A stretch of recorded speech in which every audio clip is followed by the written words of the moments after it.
Capsicum છે, આ બટાકા છે, આ દૂધી છે, આ આદુ છે, આ મરચું છે, આ ગાજર છે, આ ટામેટું છે, આ કાંદા છે, આ લસણ છે, નિવાસી હું શાળાની બોલું.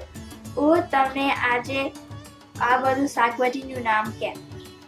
આ ચરકલીનું ભજી કહેવાય, અને પાપડી કહેવાય, અને કાકડી કહેવાય, અને ગીરોડા કહેવાય, અને લાલ કેપ્સિકમ કહેવાય, અને બટાકા કહેવાય, અને કાંદો ઓર ડુંગળી કહેવાય, અને લીંબુ કહેવાય, અને દૂધી કહેવાય, અને ટામેટા કહેવાય, અને મરચું કહેવાય, અને ભીંડા કહેવાય, અને લીલી લસણ કહેવાય, અને કારેલા કહેવાય, અને ગાજર કહેવાય, અને ધાણા કહેવાય, અને લીંબડી કહેવાય, ને અને સૂકી વટાણા કહેવાય.